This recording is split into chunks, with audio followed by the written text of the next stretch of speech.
Sé que estás en el cielo. Computer, there you go. All right. So, hello, this is Dr. Marquez with Voice of Puerto Rico. We are conducting one of our Voices program interview, and I want you all to be introduce to a friend of mine who's gonna talk to us about his experience in Puerto Rico with Hurricane Maria and what has been his experience after Hurricane Maria. Could you tell us your name, please? Yes, hello everybody. My name is Roberto Micheri. I'm an educator down in Puerto Rico. I've worked in professional development and I've taught for about 20 years now.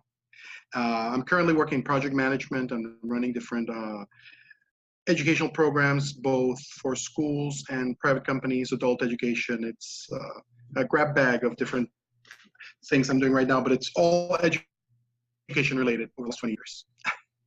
It's all education related. It's all education related. It's education sales, professional development, project management in the education field. Okay, awesome. Roberto, I've known you actually for many years, and you've Yes. already contributed with a white paper. I think yours was the first white paper to Voices. We've also seen many of your posts on your experience post Maria, but I wanted to hear directly from you. Where were you, and what was your experience during the hurricane? Well, the day the hurricane hit, I was actually home. I'm currently providing professional services for an education company, and we had all prepared for the hurricane. We had all taken the day off. We had all made arrangements so everybody could be safe and at home. But despite knowing how big the hurricane was, I don't think any of us were ready for what was coming.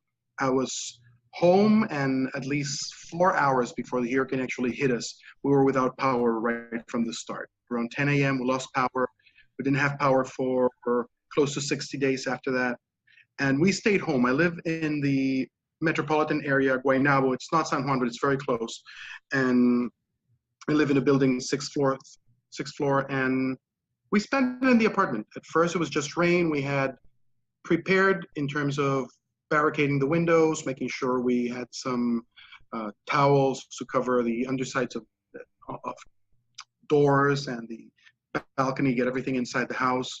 But we were not ready for how hard it hit in terms of the rain pouring in, the wind, the windows just flying open. And it was a harrowing experience. It seemed like 5 days, not 12 hours, just sitting at the apartment. Being in a building, the building moved because of the wind, so you could feel it like a little earthquake. And at that point, my wife said, "Let's leave the apartment. Let's go downstairs to the lobby." And we tried to open the doors, and they had closed because of the pressure in the apartment. So we're pretty much trapped in the apartment, and that was a little unnerving. But eventually, some neighbors heard us, and they helped us open the door. They got a screwdriver, a hammer, and they made a wedge and opened the door. So, but by that time, the worst of the storm was over, and we spent it here in the apartment. The radio went out. I don't know if you know this, but the AM radio, the major station, they lost their ceiling during the storm. So you were listening to the AM radio, bringing in reports, and all of a sudden they're going like, "Oh, we've lost our ceiling. We're moving to another studio," and then they went off the air. So for a while there, you were incommunicated, no cell phone, no radio, just the wind, and it was harrowing. I had lived in Puerto Rico all my life, and I haven't experienced any big hurricane like this. Hugo here in 1989, 88, I'm not sure right now. We were without power for about 2 weeks, and it was, for me, what I thought of as a big hurricane, and it was nothing compared to Maria. And I was lucky in terms that my job restarted the week after the hurricane. So I only spent about 5 days in the apartment, and then I started going back home. Back to the office, and at least keeping active. But the hurricane itself, I was right here at home, where I'm recording right now. Wow. What was your experience after all of this ended? What has been your experience after the hurricane? Well, immediately after the hurricane, it was disheartening, first of all, because you looked around and there was a huge amount of destruction, just in terms of the trees that fell, the roads were blocked, the traffic lights had flown off and landed on cars. We live in a row of buildings. It's all apartment buildings, and people started going downstairs, removing trees. The government wasn't coming out immediately because roads were blocked. We can reach everywhere at once. And I'm aware there were places worse off than we were. We had a blocked road or no power. There were places in the interior of the island where bridges had fallen and communities weren't communicated. So we understand that there are priorities in terms of how the government deals with this emergency. So the local community just took it upon themselves to start clearing the roads. It was difficult not knowing what was going to happen, not knowing how the infrastructure was going to be rebuilt, because that was a big concern and is still a big concern. But in terms of the community, it was a great experience because neighbors talk to neighbors they don't usually talk to. We'd spend evenings down in the building lobby sharing our experience of what was going on. When cell phone service started coming out, so we'd share what we could learn from, or somebody called me from such and such place, or I reached somebody in Mayagüez and they told me it's like this and like that. So it was a slow period of recovery. The lack of electricity was also difficult because since I live in a building, I don't have even the ability to get a generator. People have their personal generators, they get their gas, and they at least have some hours of electricity inside their apartment. Since I live in a building and the code in the apartment building means you can't have your own generator, you only have electricity in the common areas. Like you'll have power for the elevators and the corridors inside the apartment for certain hours of the day. So your day has to be arranged around the 2 hours in the morning where you have power to go up and down in the elevator, go out and shop for whatever you need, and then the 2 hours in the afternoon where you have to come in, take a bath, because once they turn off power for the building, the water stops working, because we have a cistern that relies on electricity to pump water up to the apartments. So for those first 50-odd, 60 days, it was a change in routine. I started going to the office, but the office was running on generator. We had a shorter work day because it was difficult getting gasoline, diesel specifically, for the power plant. So it was a challenge, but we slowly overcame. And right now I'm lucky because I have power. According to the newspaper today, only 56% of residential clients of the Puerto Rico Power Authority have power in their home. At least that's what the newspaper said this morning. 56%, and we are on day 95? 95, yes. Yeah. I think it's 95 and 96. It's, according to the newspaper this morning, it's 56% of power in residential areas.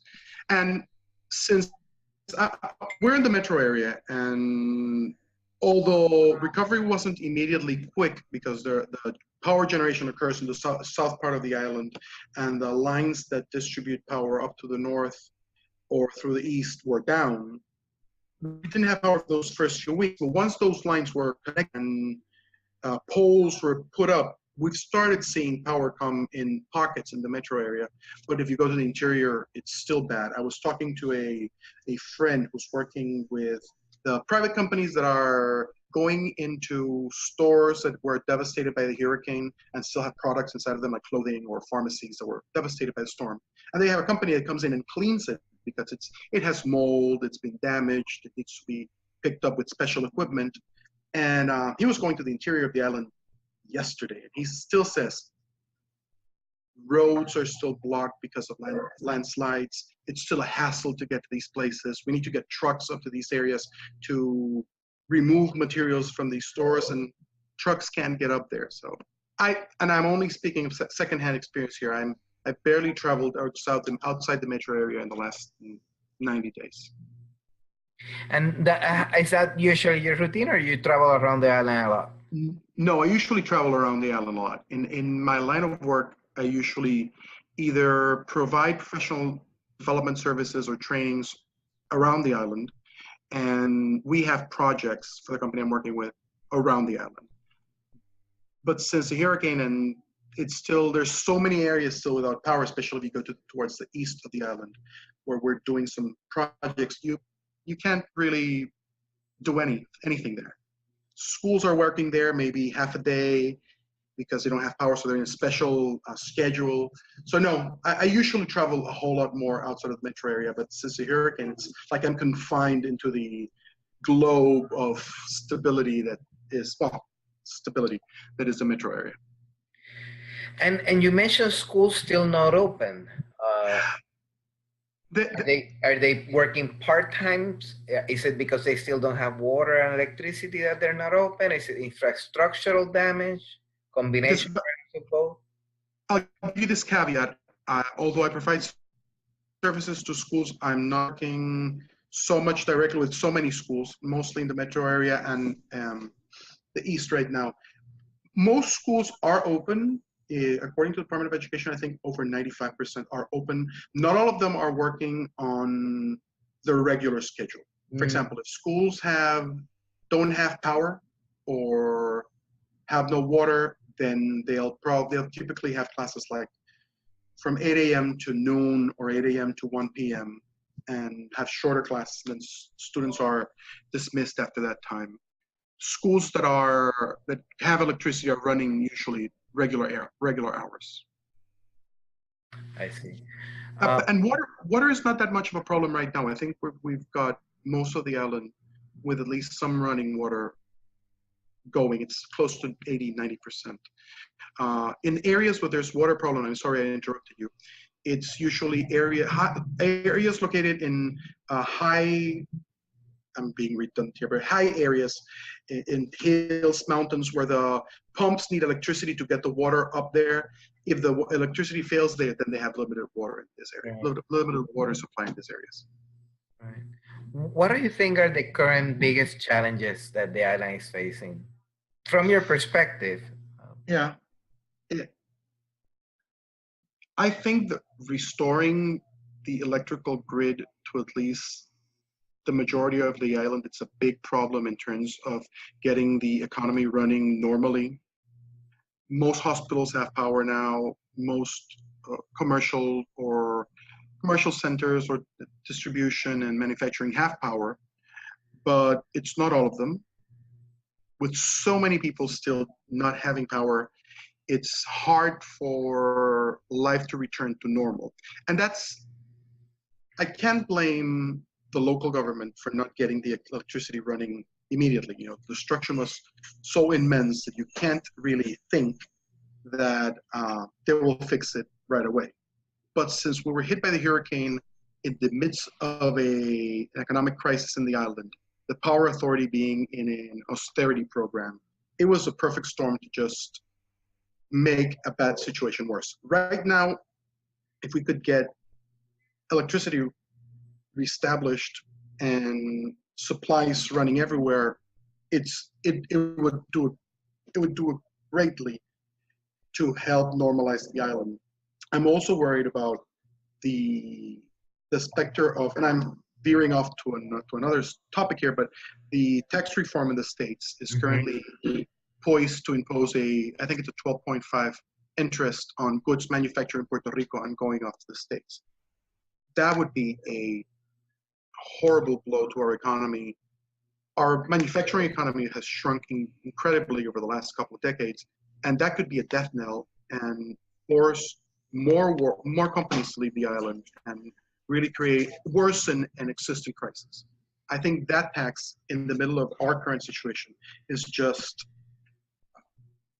another blow over an already bruised body. I see.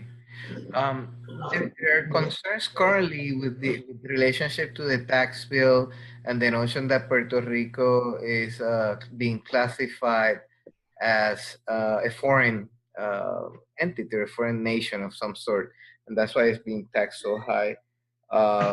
We have been, in Voice of Puerto Rico and other groups locally of the diaspora, have been working very hard to try to get some changes on the language of those legislations.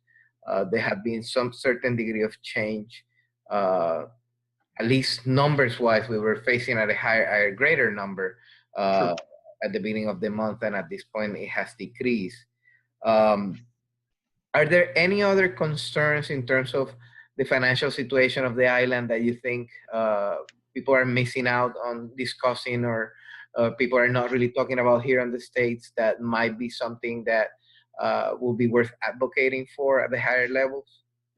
Well, I I have not. I haven't experienced this in firsthand because damage to my home was minimal. My cars were a little affected by the hurricane, but we're dealing with our insurance company, and it seems to be, at least everything seems to be going smoothly right now. But I keep hearing from people that my insurance company has not paid or is taking forever to pay, or it's offering less than what we expected.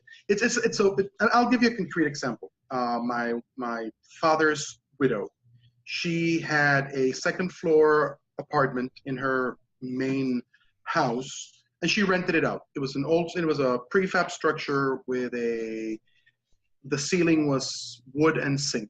It wasn't a super strong structure, and it just flew off with the hurricane. She right away decided, well, I'm going to do some improvements to the house and I'm going to fix the ceiling. And she spent a good chunk of her savings on getting that ceiling fixed. The insurance company hadn't replied till yesterday. 90 odd days. She went and did the paperwork right away next week as soon as the company was open, and they did not reply till this week.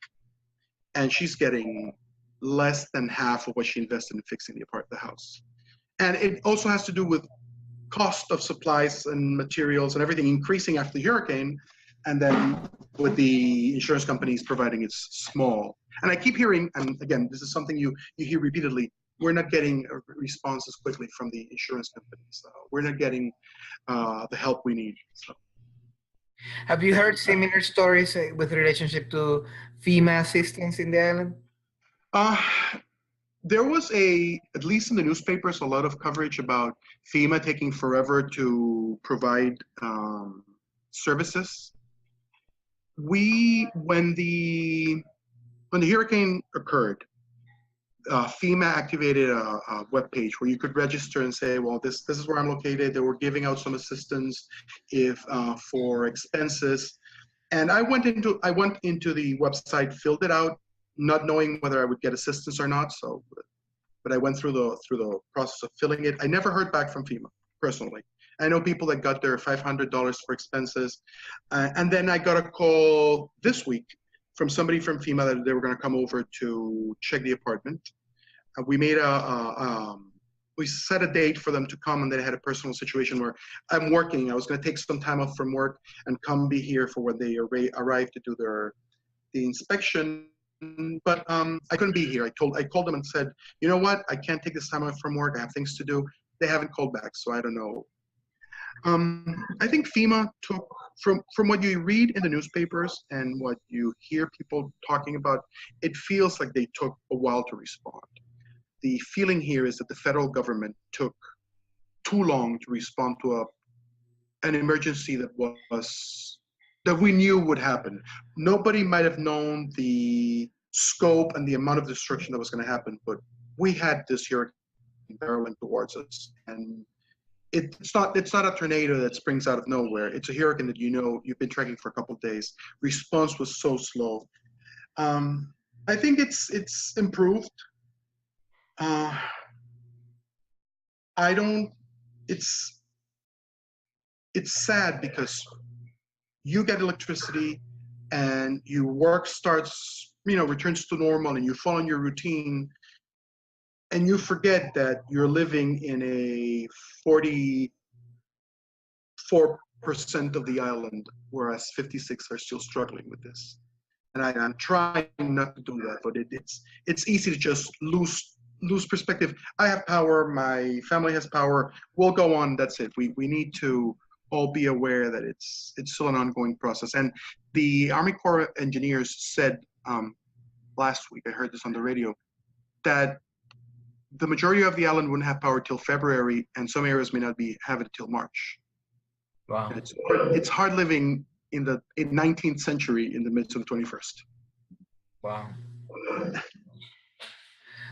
There's a lot of concern currently, and not a lot of people are talking about this, but I've been Yes. concerned about it because it has impacted the state of Virginia mental health practice with relationship to the factories in Puerto Rico that are either not yet open or are working on partial schedules because some of the top medications that are used in the United States are developed and manufactured in Puerto Rico. Amongst those, several antipsychotic medications, several antidepressant and anti-anxiolytic anxiety medications, and several ADHD, attention deficit disorder medications. Uh, do you have, and again, this is an on-script interview, and if you don't have information about this, that would be fine. But I'm wondering if have you heard anything around the notion of these factories, pharmaceutical companies that are in the island, if there's a big concern with them not opening, and how is this affecting not just the economy but also the well-being of people in the island that are dependent of their work to be able to exist? I'm I'm not aware of specifics of the manufacturing plants and the pharmaceutical companies. I know the government has made a big push to get them going. First of all, because they're part of the engine that keeps the economy running. And second of all, because I'm pretty sure that their fear is they're not being manufactured here. They're going to start manufacturing them somewhere else. And once they start manufacturing them somewhere else, the jobs won't come back, especially with the tax coming up on top of that. So about specifics, I don't know. People are very stressed out. It's you if you don't have your work and that means you don't have money to pay for your bills, it's very difficult. The most banks here in Puerto Rico had a moratorium where payments were deferred for 3 months. So September, October, and November, many people didn't have to pay their car loans, their credit cards. Some didn't have to pay their mortgages, depends on the type of mortgage you had. And that's ending now in December. People have to go back. Some people are going to have to, some banks are going to defer the payment to the end of your loan, but some of them are going to ask you to pay those 3 months now in December. So once that moratorium is over and people have to start paying, and some of them don't have jobs, that's going to be another crisis that could loom in the near future. Wow. I also read people are stressed and depressed, and the tone that they speak, that they post or share with you face to face or on social media lets you know that people are not feeling well. People are putting on a brave face, but they're depressed, they're saddened. I had an acquaintance post on Facebook yesterday. I'm considering suicide, and I was terribly concerned about this person who was so desperate that would be his Facebook status. And I don't think this is a matter of just calling attention. I think he's really that desperate. He doesn't have power. He has a baby. His work hasn't normalized yet.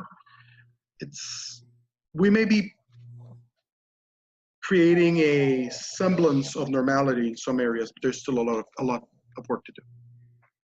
Yeah, that's that particular aspect of what you describe is very important to me as a mental health professional, and it has been a concern to me from the beginning. The notion of emotional well-being in the island, and because Puerto Rican people are so resilient, they do what you exactly said. They put on this facade of, oh yeah, everything is fine. We're just living and celebrating life. But I guess it's very important, and for people listening to this interview, I'm just going to take a moment to just remind everybody that if you're starting to struggle with difficult emotions, you should not bottle them up, and you should express them to somebody that cares, but also to a health or mental health professional. I'm happy to say that we're working very hard to bring some national trauma experts to Puerto Rico, hopefully by the end of February.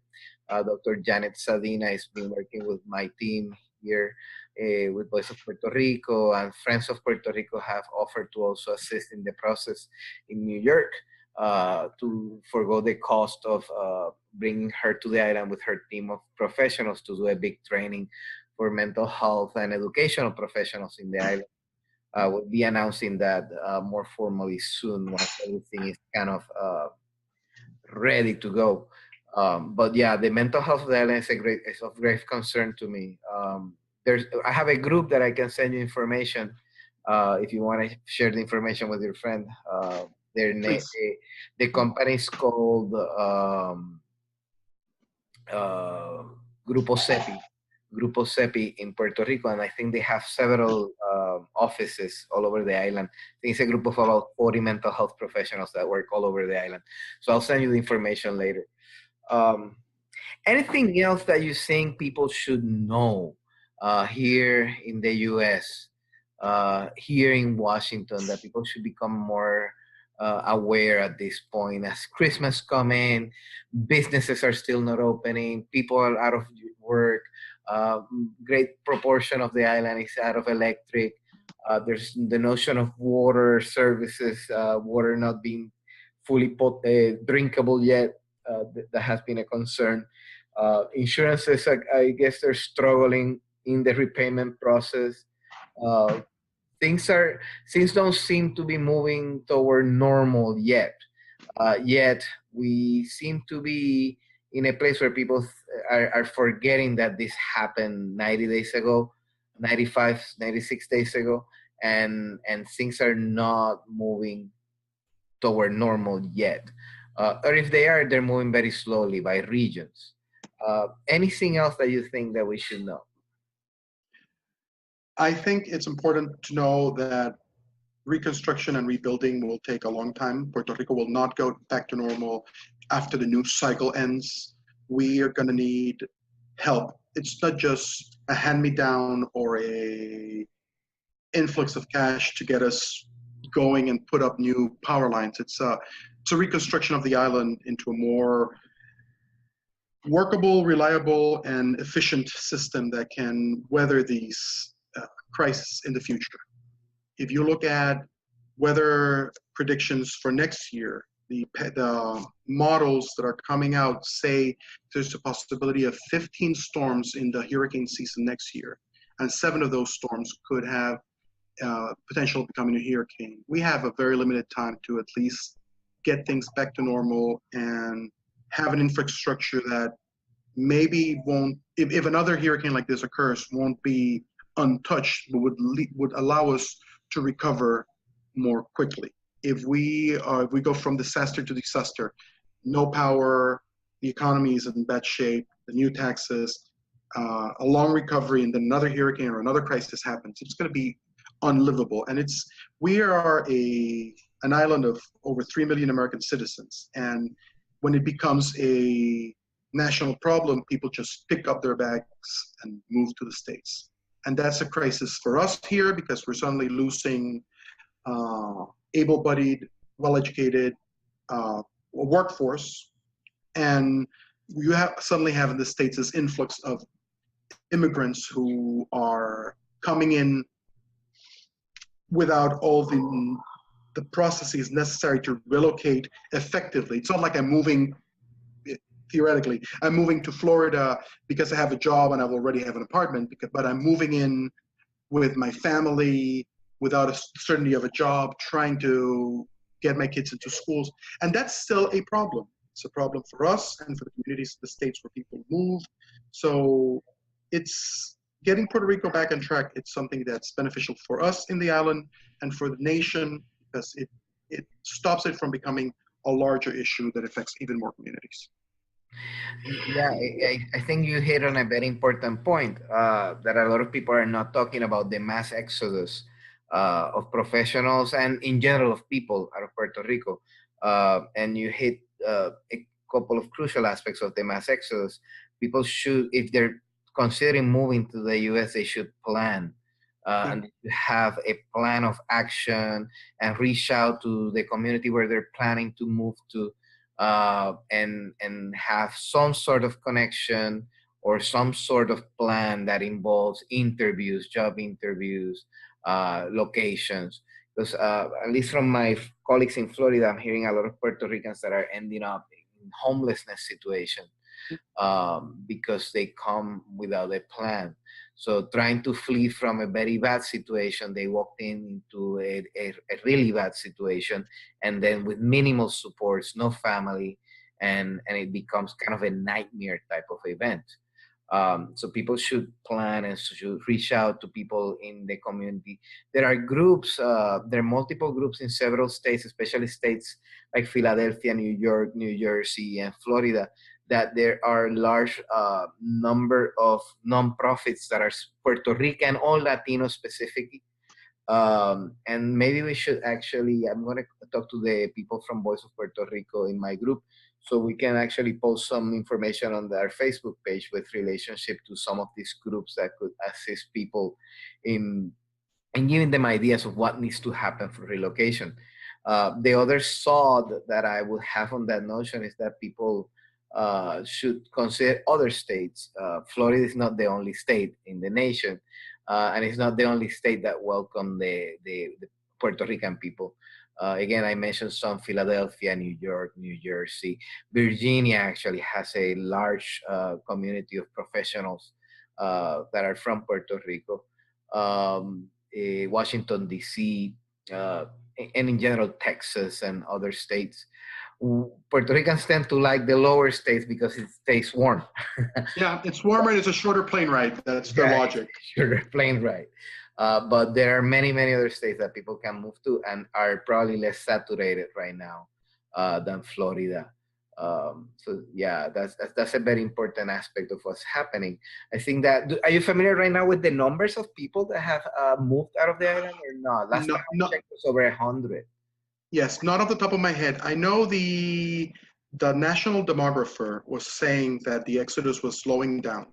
Okay. That people were not leaving in the numbers that happened over the first few weeks, and that makes sense. You know, the most desperate got on planes and just left. The elderly, the children that whose families felt they shouldn't stay here moved, and then as things have started to slowly normalize,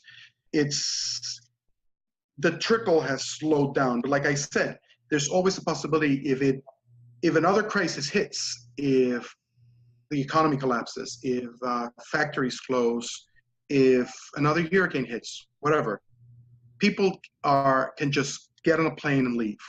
Right. And I think it would be a crisis, that mass exodus without planning, because you have the poor and the destitute who move into the States and they may not have the language skills or the work skills to get a job quickly and start depending on government aid, may not receive the same services they did in Puerto Rico, and become a complication for the state or the county or whatever.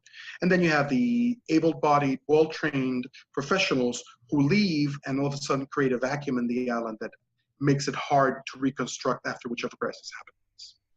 Right. Roberto, thank you for your time and agreeing to join us in this interview for the Voices program. We will post this in our YouTube page, in our Facebook page, and in our page, voiceofpuertorico.com or .com. Thank you again, and say hello to your beautiful wife for me, please. I will. Thank you very much. Say hi to your wife and your family as well. Thank you. And let's stay connected and keep writing your beautiful posts. It's very important to us to hear from people like you. As you write, we try to share things here in the community. Thank you. Thank you. Take care. Bye-bye. Pasa por aquí como una chispa suicida, voy de verso en verso, cargando sangre en mi saliva, escupiendo en silencio, cobardes en comitivas de bonetes abiertos y destapada carburación, van pegando por el cielo, marcando la goma en llamas sobre breas de desilusión. He conversado con la luz.